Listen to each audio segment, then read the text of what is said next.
नमस्कार। Idol talk with Deepti के आज के इस एपिसोड में हम जानेंगे अपने शहर पिथौरागढ़ के कुछ अनछुए और रोचक किस्सों के बारे में। कैसा था हमारे पिथौरागढ़ का स्वरूप आज से 7 या 8 दशक पूर्व? क्या थी इस शहर की विरासत और क्यों कहा गया इसे पिथौरागढ़? इन सभी सवालों के जवाब व कुछ दिलचस्प जानकारी के लिए हम आज रूबरू होंगे सेवानिवृत्त शिक्षक व इतिहासकार श्री पद्मादत्त पंत जी से, जिन्हें हमारे कुमाऊं क्षेत्र की गहन और विस्तृत जानकारी है। तो आइए करते हैं एक मुलाकात श्री पंत जी से। आपका बहुत बहुत स्वागत है हमारे इस शो में। पंत जी, पहला सवाल मैं आपसे ये पूछना चाहूँगी कि पिथौरागढ़ को एक बहुत छोटे कस्बे से आज एक डेवलप होते हुए शहर के रूप में आप देख रहे हैं, तो आपको क्या लगता है कि इतने वर्षों में पिथौरागढ़ में किस तरह का बदलाव आया है? वैसे तो पूरी तरीके से बदलाव आया। अब मैं सबसे पहले पिथौरागढ़ में आया था सन 1943 में, शायद 42-43 की बात होगी जी। तब मैं प्राइमरी में पढ़ता था जी। तो उस समय आया था, तो उस समय तो पैदल आना हुआ। पिथौरागढ़ छोटा ही शहर, क्या है, छोटा सा कस्बा था। नई बाज़ार की गली नई बनी थी उस ज़माने में, जो नई बाज़ार है जी। और यह तो वही पुरानी बाज़ार जिसको बोलते हैं, खड़ी गली थी स्टेशन तक जाती, जो यही एक मुख्य गली थी। सिमलगैर की बाज़ार भी छोटा, बहुत कम बनी हुई थी, पूरे मकान उसमें भी नहीं बने थे, बल्कि नीचे की साइड में तो कोई भी मकान नहीं था जी। 2-4 मकान ऊपर की तरफ से हो गया। और बाकी यहाँ पर ये जहाँ डॉक्टर कॉलोनी है, यहाँ पर मिशन स्कूल हुआ करता था जी। एक कक्षा 6 तक का उसमें चलता था। बाद में जब भारत स्वतंत्र हुआ तो 19 सालों में ये हाई स्कूल में बदलाव हुआ इसका। और स्कूलों की हालत वही हुई, स्कूल थे नहीं, 2-3 एक स्कूल हुए, एक हाई स्कूल हुआ जिसको गवर्नमेंट आज GIC बोलते हैं जी जी। और एक बजेटी में junior high school, middle school कहलाता था जी। तो शिक्षा का वही हुआ। और सारे इलाके के लिए केवल एक प्राइमरी स्कूल था टिल्डुकुरी में। अच्छा। सारे बाज़ार के बच्चे और आसपास के गांवों के बच्चे, सब जितने भी छोटे बच्चे हुए, प्राइमरी तक की शिक्षा के लिए टिल्डुकुरी स्कूल में आया करते थे, वहीं पढ़ते थे जी। उसके बाद मिडिल की कक्षाओं के लिए बजेटी में मिडिल था, वो जो कि हमारे सारे बहुत बड़ा एरिया के का एक ही स्कूल हुआ उस ज़माने में। दूसरा आसपास में मीलों तक कहीं भी दूसरा मिडिल स्कूल नहीं था। जैसे पहले ना पिथौरागढ़ में सड़कें नहीं बनी थी हाँ। तो यातायात के लिए भी समस्या थी लोगों के आने जाने के लिए हाँ। मैंने काफ़ी किस्सों में ये सुना है कि यहाँ से जो मुख्य बाज़ार होती थी वो अल्मोड़ा होती थी और लोग पैदल रूट से यहाँ से जाते थे। इनफैक्ट अगर जुलाघाट वगैरह या कहीं से भी यहाँ पर मैं हाई स्कूल पास करने तक की बताऊँ जी। मैंने जब 10वीं पास करी थी, उसके बाद तीसरे दिन अल्मोड़ा पहुंचा पैदल जी। आगे की पढ़ाई के लिए जी। तो अल्मोड़ा में जाकर के शाम के टाइम करीब 4, साढ़े 4, 5 बजे का टाइम पर अल्मोड़ा हम पहुंचे होंगे। अच्छा, 3 दिन की पैदल यात्रा? तीसरे दिन। अच्छा। आज यहाँ से चले जी। रास्ते में पहले दिन रहे बुएल में, बुएल एक जगह है जी। और दूसरे दिन गए हम टंगनुमा में, टंगनुमा एक जगह आती है आगे को, तो दूसरी रात वहाँ रहे। तीसरे दिन शाम के समय अल्मोड़ा पहुँचे थे। तो अल्मोड़ा जब मेरे साथ में एक अल्मोड़ा का ही लड़का था, पढ़ने वाला लड़का था, अल्मोड़ा में पढ़ने वाला, उसने कहा यार चलो बाज़ार घूम आते हैं थोड़ा, शाम के टाइम पर आइए। जुलाई का महीना तो था ही, तो तब वहाँ पर माल रोड जो कहलाती है अल्मोड़े की, वहाँ पर जब हम निकले तो तब मैंने मोटर गाड़ी देखी फॉर द फर्स्ट टाइम। और वो जब लुढ़कते हुए आगे को चलने लगी, तो चल रही थी, तो मैं उसको देखते ही रहा। मेरे लिए एक अनोखी चीज़ थी। तब तक केवल किताबों में ही, जब प्राइमरी की किताबों में थोड़ा बहुत या उन जी। किताबों में देखते थे उनका चित्र, जी। तभी तो फॉर द फर्स्ट टाइम वो हमने गाड़ी ये देखी। जानना चाहूंगी कि पिथौरागढ़ में जो पहली बार गाड़ी आई थी, हाँ। वो कौन से सन की बात थी? या वो थी उसी साल की बात बताऊं मैं, सन 50 में मैंने हाई स्कूल किया था। तो जाड़े की छुट्टियों की बात हुई, दिसंबर का महीना था, मेरे ख्याल है 18-20 तारीख होती होगी, ये 20-22 दिसंबर हो सकता है, जी। डेट मुझे ठीक से याद नहीं है। हम्म, तो फिर गांव चला गया, तो गांव में जा कर के उन्हीं दिनों 8-10 दिन के बाद या किसी दिन सुना कि पिथौरागढ़ में PWD का ट्रक आ गया है करके। अच्छा, अच्छा। और उम्मीद है कि गाड़ियाँ भी बस आ जाएंगी करके। अच्छा। KMO की छोटी छोटी बसें हुआ करती थी उस समय, 16 सीटर। जी जी। तो ये सब चीज़ें मैंने अपने डायरी में लिखी हुई हैं, और बल्कि किताबों में भी होंगी। लोगों में आप किस हैं? तरह का बदलाव देखते हैं? पहले के समय के लोग कैसे थे और तो आज के अब- समय की, आज की जो पीढ़ी है उसमें क्या क्या चेंजेस अब आपको लगते हैं? क्या बताऊँ, तो पीढ़ी अंतराल तो होता ही जी, है ना, बिल्कुल होता जनरेशन है। गैप जो बिल्कुल। आता है। जी। और फिर दूसरा जो है डेवलपमेंट्स जी सभी ब्रांचेज में वैज्ञानिक विकास हुआ है, जिसकी वजह से अब आवागमन के साधन बढ़ गए। अब आवागमन के साथ साथ अब बताओ, मैं 47 सन में जब भारत आज़ाद हुआ, 8वीं में पढ़ता था मैं उस समय, तो radio for the first time यहाँ पर बांकेलाल किशनलाल की मिठाई की एक दुकान हुआ करती थी सिमलगैर में। तो उस दुकान में ये जो मेघना वाला है, जी, जी, जी। इसके पिताजी और ताऊ की दुकान थी पहले, उधर को थी वहाँ को।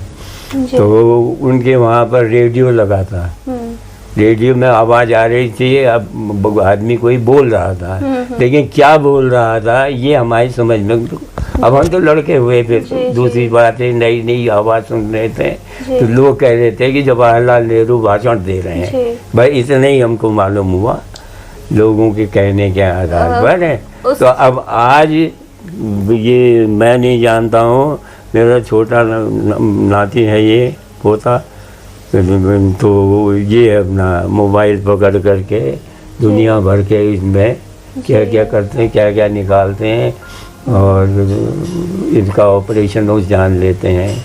जैसा कि आपने बताया अभी कि जिस दिन देश आज़ाद हुआ था, तो उस दिन सिमलगैर पे जो मिठाई की दुकान थी, वहाँ पर जवाहरलाल नेहरू जी का अनाउंसमेंट रेडियो पे सुनाई दे रहा था। इसके अलावा पिथौरागढ़ में और कोई विशेष घटना उस दिन हुई थी? उस दिन किस तरह से मतलब यहाँ के लोगों ने आज़ादी का जश्न मनाया? खूब तमाम गांव से आए, ढोल नगाड़े ले करके, अपना कोई छलिया नाच करके आ रहा है, कोई कुछ कर रहे हैं। जी। और लोग बाग कुछ ऐसे हैं जो मेरे ख्याल से सस्ता ही मिलता होगा, जलेबी का थाल उन दिनों। मैंने ये सुना है कि देव सिंह फील्ड में जलेबियाँ बांटी हाँ, गई थी तो उस दिन। वही बता रहा हूँ मैं जी, कि जलेबियाँ बाटी क्या गई, लुका दी गई तमाम जगह जगह पर। कौन 2-4 रुपए में एक थाल आ जाता था। पेंशनर जो कोई हुआ तो एक थाल मेरी तरफ से वाला हिसाब हुआ, जी। ऐसे ही होता होगा। फिर अब हम तो लड़के हुए छोटे, जी। ये हमें तो केवल थोड़ा जलेबी खाई, कुछ फेंकी, कुछ एक दूसरे के इसके खोपड़े में लगाई। मतलब उस समय आज़ादी का महत्व क्या है ये आपको नहीं हाँ, पता था? मतलब ये है, अब हमें ये मालूम नहीं कि ये आज़ादी क्या चीज़ है, अच्छा जी। मैं कोई मालूम नहीं था। जी। लेकिन भारत आज़ाद, महात्मा गांधी कीजिए और जवाहरलाल नेहरू कीजिए, फलाने कीजिए, दिमागे कीजिए, बस हो गया, उतने तक हुआ। और जलेबी खाओ, जिसने तो किसी ने कहा लड्डू खाओ, लड्डू खाए। और बारिश भी हो रही है, फिसलन भी हो रही है। अच्छा। डामर का तो कोई सवाल था नहीं, जगह जगह कीचड़ भी हो रही है, कीचड़ से भी लथपथ हो रहा है। तो ये सब ये हुआ जी। बस।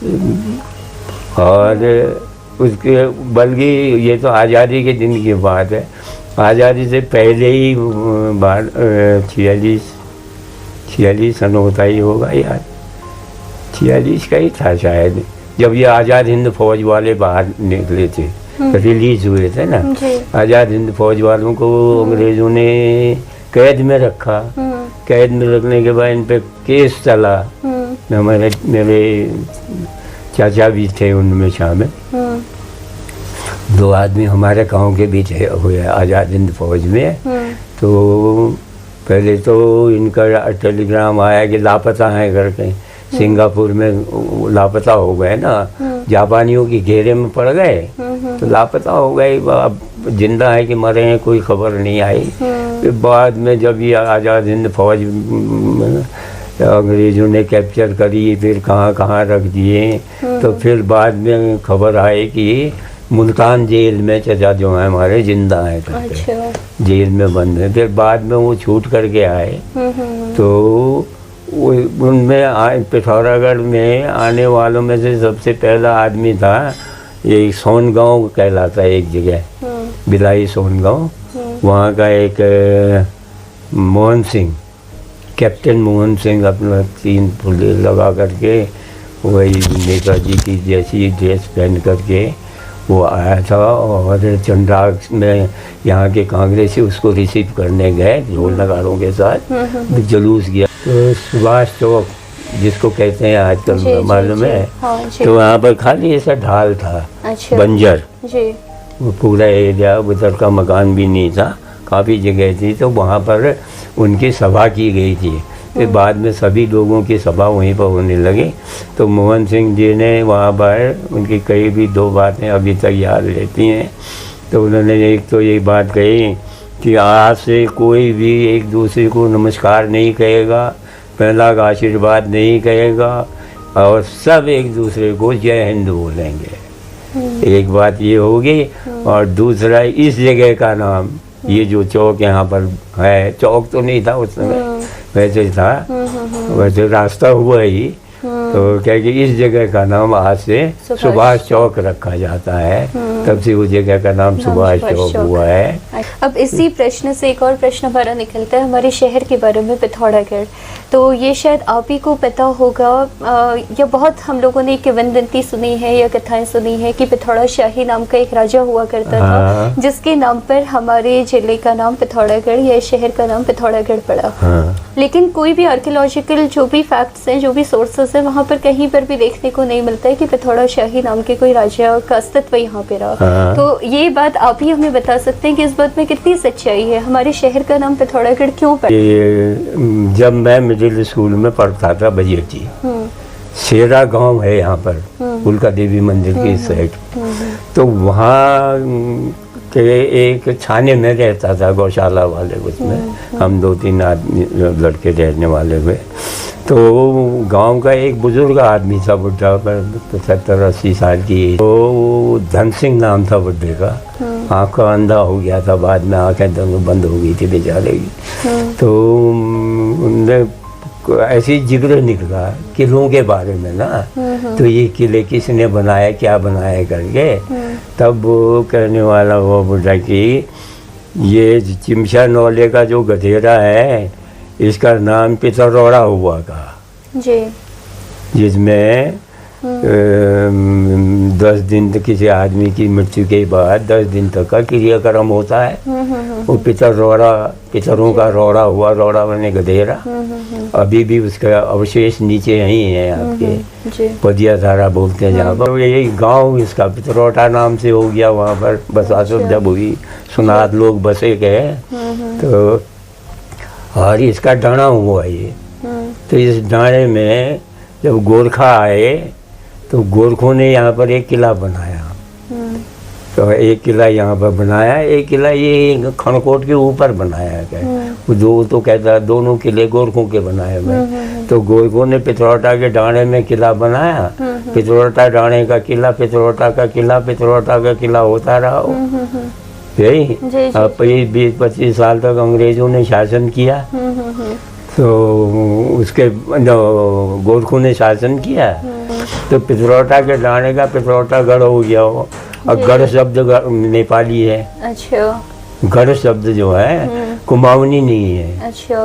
गढ़ शब्द का प्रयोग गोरखों ने किया हुआ है। अच्छा। और तो उन्होंने यहाँ पर पिथौरागढ़ का गढ़ कहा। अच्छा। और नाम पिथौरागढ़ का गढ़ हो गया। हाँ। अब जो बाद में अंग्रेज आए, हाँ। अंग्रेजों ने अब जरा सा उच्चारणों वाला हुआ, तो पिथौरागढ़ का गढ़ पिथौरागढ़ हो गया हो। अच्छा। पिथौरागढ़ बन गया। पिथौरागढ़ होने से फिर अब उच्चारण दोष हो गया, पिथौरागढ़। तो उसमें डॉक्टर राम सिंह ने, यही बात है ये जो इसी में आती है, मेरे इसमें है, मैंने जो लिखी थी, ये डॉक्टर राम सिंह ने अपनी किताब में कोट किया है। अच्छा। राम सिंह ने एक किताब लिखी, इतनी मोटी किताब हो। इस बात में कितनी सच्चाई है कि एक ये भी कहा गया है कि पहले यहाँ पे 7 सरोवर थे, आगे चल के समय के बाद वो 7 सरोवर सूख गए और इसी वजह से, इन सरोवर की वजह से इसको सोर घाटी बोला गया। 7 सरोवर का तो कहीं पर जिक्र मैंने हाल ही में पढ़ा है कहीं पर। उनका प्रमाण उसका 7 सरोवरों का कोई प्रमाण नहीं है, लेकिन डॉक्टर खड़ग सिंह बोल्दिया जो यहाँ के एक भूवैज्ञानिक हुए हैं, पिछले साल बेचारे, अभी एक ही साल हुआ है, उन्होंने लिखा कि 2000 साल पहले यहाँ पर सरोवर था। अच्छा। तालाब था। वो तो जो ऐसे साधारण उससे ही जानकारी है ये। जी। उन्होंने एक बयाने आज का ये पहाड़ पत्रिका में या किसी में पूरा जिक्र वो भी दे रखा था ये। अच्छा। कहीं पर मैंने पढ़ा था। तो वो सरोवर था, ये ऐसी चीज, इसमें कोई दो राय नहीं है। अच्छा। वहाँ से कालांतर में पानी निकल गया, धीरे धीरे धीरे निकलता गया, तो जमीन निकल के आई। तो जो लोग ऊपर रहते थे पहाड़ में, वो उन्होंने नीचे को आना शुरू किया। फिर कुछ इधर उधर से भी आ गए होंगे, तो ये घाटी के गांव बसात हो गई। चंद राजाओं ने जब इलाका इधर ले लिया, उस चंद राजाओं से पहले ये डोटी के अंदर था, डोटी के राजा के अंदर था। डोटी की राजधानी सेती नदी के किनारे पर दियामनकोट कोई जगह है। अच्छा।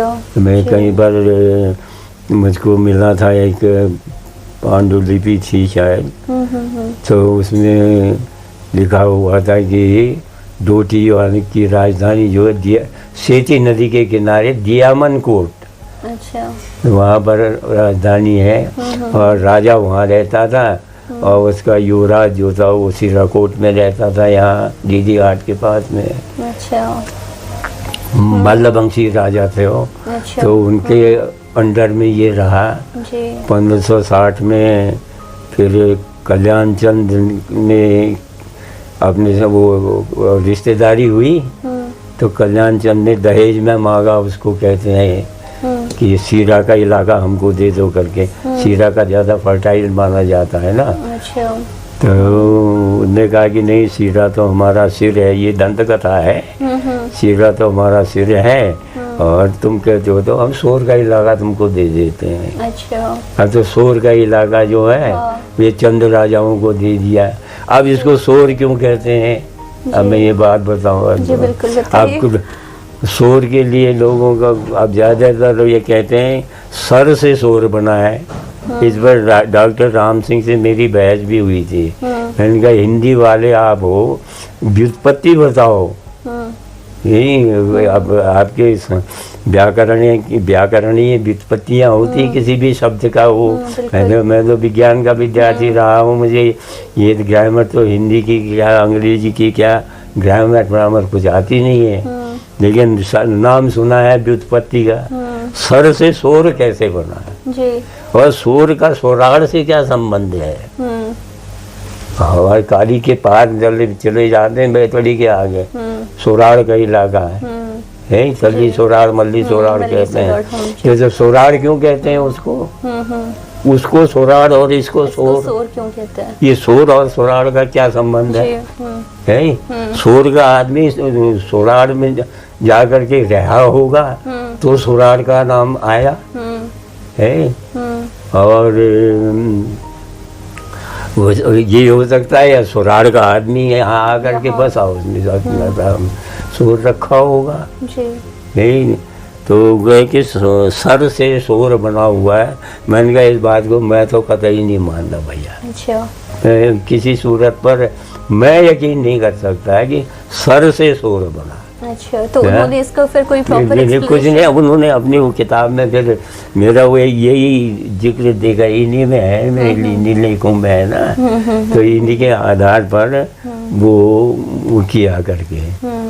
आपको नहीं लगता है कि कुमाऊं की संस्कृति जो है वो धीरे धीरे विलुप्त हो रही थी, लेकिन अभी फिर भी कुछ युवा, कुछ लोग ऐसे जागरूक हुए हैं जो कि हमारी संस्कृति को प्रमोट कर रहे हैं, तो ऐसे में आपको क्या लगता है कि कोई ऐसे हमारे तीज त्यौहार हैं जो बिल्कुल विलुप्ति की कगार पे पहुंच गए, जो पहले यहाँ पर मनाए जाते थे, बहुत ही हर्षोल्लास से हमारे क्षेत्र के लोग उनको सेलिब्रेट करते थे, उनको मनाते थे, लेकिन अब धीरे धीरे उनका विलुप्त वो हो रहे हैं, ऐसा कुछ आपको अगर लगता है या कोई ऐसी ये तो एक प्रकार से स्वाभाविक बात होगी, मेरे प्रक्रिया हुई, विकास की प्रक्रिया के अंदर मान सकता हूँ मैं इस बात को, क्योंकि आदमी का संपर्क जितना ज़्यादा फैलता जाता है जी, तो वो दूसरी संस्कृतियों के संपर्क में आता है, तो बहुत सारी चीज़ें वो दूसरी संस्कृतियों से भी ले लेता है, मिला-जुला स्वरूप हो जाता है, और उनको ले लेता है और अपनी बहुत सारी छोड़ देता है। अब बहुत सारी परंपराएं हैं जो कि अब जैसे एक साधारण सी बात बताऊँ मैं, ये ओली होते थे पहले, एक दृष्टांत के तौर पर बता रहा हूँ ना, कि चैत के महीने में, चैत बैसाख जेठ 2-3 महीने ओली जाति के ब्राह्मण होते ये, तो ये आकर के इलाके में घूमने वाले हुए और हर परिवार से वो अनाज की वसूली किया करते थे। तो उनका क्या था, आरा बांधते थे वो नवरात्रियों में, पता नहीं क्या क्या टीन टप्पर करते होते, चमड़े अमड़े में बांध के जंगल के बीच में जाते हैं, कहते थे, अब भगवान जाने क्या करते थे, और तो तंत्र मंत्र किया करते थे। तो उसका कारण क्या था उस तंत्र मंत्र का, कि अमूमन देखा होगा कि मार्च अप्रैल मई में हमारे यहाँ तूफान बहुत आते हैं, ओलावृष्टि बहुत होती है, ये एक भौगोलिक कारण है ना, इसके पीछे कोई देवी देवताओं का प्रकोप नहीं है, लेकिन भौगोलिक कारण है ये, कि एकदम से गर्म होगी कहीं से अपना तूफान जैसा आएगा, ओले भी पड़ेंगे और थोड़ी देर के अंदर साफ आसमान भी साफ हो जाएगा, तो ये उस ओलों से हमारी फसल नष्ट हो जाने वाली है। तो वो जो थे वो अपने तांत्रिक प्रक्रिया से आकर के कहते थे कि हम इस बात को, ओलों को हम यहाँ से हटा देंगे, मेरे इलाके से दूसरे ओली के इलाके में, उसके इलाके से दूसरे में जाएगा करके। तो ऐसा होता था? नहीं, अब होता होगा, अब देखो आधे घंटे 1 घंटे के अंदर तो तूफान ने उड़ा ही देना है उसको। जी जी। तो एक स्वाभाविक हुआ, लेकिन थी परंपरा, इसी किस्म की बहुत सारी परंपराएं। तो ओलों को उड़ा देने के कारण ही उस पर्टिकुलर कम्युनिटी का नाम ओली पड़ गया। ओली पड़ गया। जी जी। और ये हमारे यही नहीं, गढ़वाल में भी है। अच्छा। डाल भी बोलते हैं ना ओला को, ओले को डाल भी बोलते हैं, डाल पड़ना भी कहते हैं ना, जी जी, हाँ, ओले के नगर डाल पड़ना भी कहते हैं, तो वो गढ़वाल में उनको डालिया बोलते हैं। अच्छा, गढ़वाल में भी है वो जी, तो वो भी ब्राह्मणी कम्युनिटी। अब वो ब्राह्मण कम्युनिटी है या क्या है मैं इतना जानता नहीं हूँ, क्योंकि उनके संपर्क में मैं रहा नहीं, तो वो उनको डालिया बोलते हैं वो। जी जी। ऐसे सुना है जी। कहीं पर पढ़ा, कहीं पर हो गया, तो इसी किस्म से है। तो परंपराएं अब कुछ बाहर से उठ गई। अब आजकल देख रहे हैं कि करवा चौथ है, देख रहे हो, ये कॉमन हो गया है। अब क्या है उसके पीछे कैसा है करके उन महिलाओं से अगर हम पूछते हैं कि ये करवा चौथ क्या होता है करके, कोई नहीं जानता, सरोकार नहीं है, कोई नहीं जानता है ना। और क्योंकि पड़ोसन कोई प्लेन्स वाली थी, तो उसने वो अपना व्रत रखा, तो अब हम भी रख देते, शौक से हो गया, ये भी हो गया, जो भी हुआ इसी किस्म से जी है। अब इसी प्रकार से बहुत सारी परंपराएं लुप्त भी होने लगी। तो आपको लगता है कि हमारी कुमाऊं की संस्कृति में कोई ऐसी परंपरा है जो विलुप्त हो गई है? कुछ है ऐसा, कोई इस तरह की आपका त्योहार या कोई भी? बहुत सारी परंपराएं तो लुप्त हो गई हैं। एक किताब में लिखा तो था कहीं पर कि विलुप्त होती परंपराएं करके, उनमें एक ये ओली वाला था।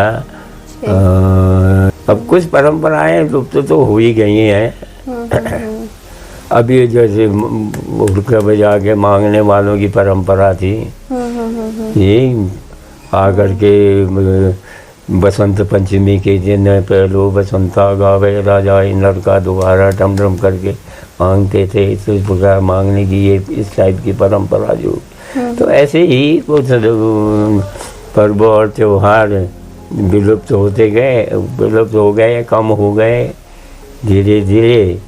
अब कुछ जो हैं नए नए आकर के हो गए। तो इसी उसमें ये आठों का परंपरा है, ये भी तो लुप्त प्राय हो रही थी। यह वार्ता इतनी लंबी चली कि इस शो का अगला हिस्सा हम आपको नेक्स्ट एपिसोड में ज़रूर दिखाएंगे। और हो भी क्यों ना, आखिर हमारे सोर क्षेत्र का इतिहास ही इतना विस्तृत है। तो इसी तरह से अगर आपको और मज़ेदार रोचक किस्से और जानकारियाँ पिथौरागढ़ के बारे में जाननी है तो stay tuned and keep watching idol talk with Deepti.